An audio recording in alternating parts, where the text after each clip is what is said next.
Salut à toutes et à tous, bienvenue sur ma chaîne Ciné Série Galaxy. Au moment où j'enregistre cette vidéo, c'est vendredi soir, enfin plutôt vendredi dans la nuit. Je viens de terminer de regarder Le Dernier Mercenaire sur Netflix avec Jean-Claude Van Damme. Et franchement, c'est tellement du grand n'importe quoi qu'au final j'ai bien aimé. Je vous en parle sans spoilers juste après le générique.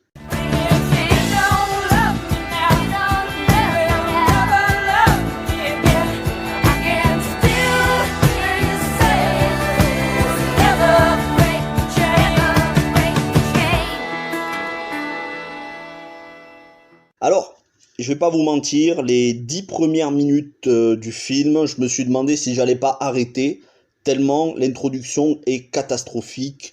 C'est un ramassis de clichés, mal filmé, mal joué, avec ce qu'il peut y avoir de pire dans l'humour français, qui fait pas rire, qui fait même pas sourire. Et puis en fait, petit à petit, c'est tellement assumé. C'est tellement assumé de rentrer dans les clichés de certains personnages, de stéréotypes de personnages, de dialogues ridicules. C'est tellement assumé et ils vont tellement loin que ça en devient agréable. Alors attention, quand je dis agréable, c'est pas un film dont je me souviendrai dans une semaine. Et c'est loin d'être le film de l'année, et c'est loin d'être un des meilleurs films de Jean-Claude Van Damme. C'est peut-être dans le plus bas de sa filmographie.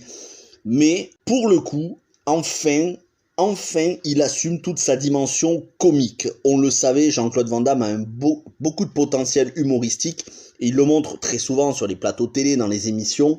Et en fait, ce film-là, c'est un concentré de tous les stéréotypes qu'on connaît de Van Damme à travers notre écran de télé, dans ses interviews, parfois lunaires, de ses citations, parfois perchées. Et je dis ça avec la plus grande bienveillance parce que j'adore Jean-Claude Van Damme. Mais en fait, dans ce film, ils sont allés à fond là-dedans, dans ce registre. Si vous vous attendiez à un film du style Répliquant, Légionnaire ou Expendables, c'est à des années-lumière. On n'est pas du tout sur ça. On est sur un film français comme il peut y avoir ces dernières années, c'est-à-dire filmé à la manière d'un téléfilm, avec l'humour des banlieues. Et encore une fois, je dis pas, c'est pas du tout raciste ce que je dis, mais c'est-à-dire l'humour pipi, caca, cannabis, pécho. Voilà, donc ce genre d'humour multiplié par 100, à la puissance 100, avec un Jean-Claude Van Damme au milieu qui est en roue libre totale, avec tout un tas de perruques et d'accessoires. Il a dû se faire plaisir, voilà, il s'est fait plaisir à incarner différents personnages, scène après scène. Il se déguise en femme, il se déguise en mec vieux avec une barbe, il se déguise en danseur de pole dance. Bien évidemment qu'il y a quelques références à sa filmographie, et comme c'est sans spoilers, je vous laisse deviner et voir dans le film. Très vite au début du film, on a une scène de danse façon Double Impact, mais en dehors de ça, voilà, tous les autres petits easter eggs cachés par-ci par-là, je vous laisse les deviner, mais tous les personnages sont des ramassis de stéréotypes.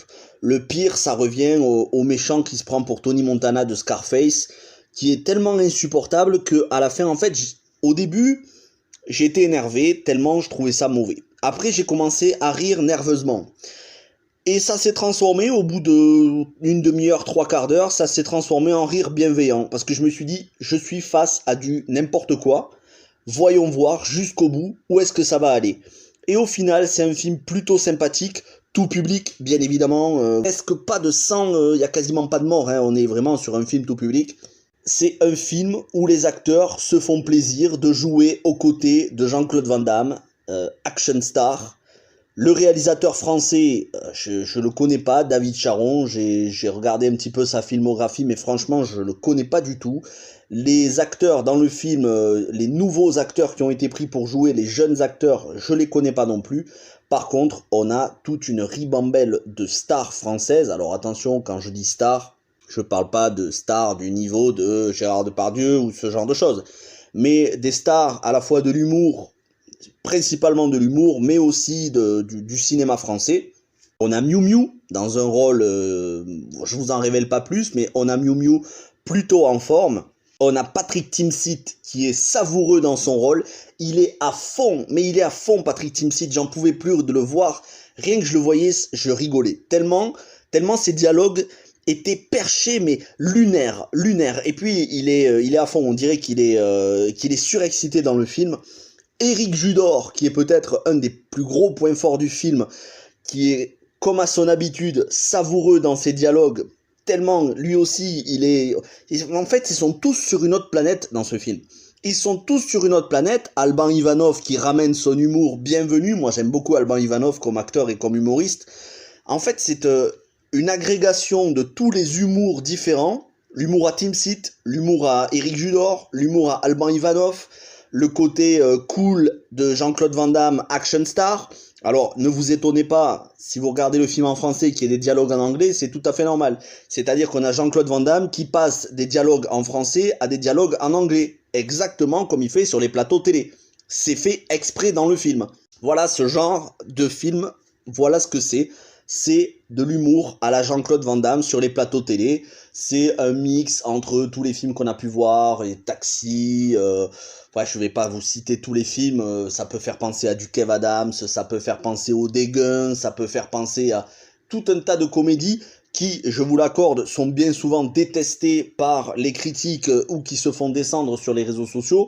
Et j'ai pu aller voir la note sur Allociné de la part des spectateurs, ça fait à peine un jour que le film est sorti. La note, la moyenne générale n'est pas tendre, que ce soit au niveau de la presse ou des spectateurs. Mais je pense tout simplement que, encore une fois, il y a beaucoup de mépris vis-à-vis de l'humour français. Il faut vraiment pas prendre le film au sérieux. Si vous vous attendiez à un film sérieux, c'est pas le cas. Si vous vous attendiez à un film d'action en béton armé, filmé façon Stallone avec les Expendables, c'est pas le cas. Si vous vous attendez à une bonne petite comédie française dans l'air du temps, avec des humoristes actuels, vous allez y trouver votre compte. Mais encore une fois, je vous dis, ils ont poussé le délire des stéréotypes et des blagues potaches tellement loin qu'à la fin, presque, je vais pas dire que j'étais admiratif du niveau de débilité des personnages. Et encore, je dis ça sans mépris, vraiment, c'est quand je dis de débilité, assumée.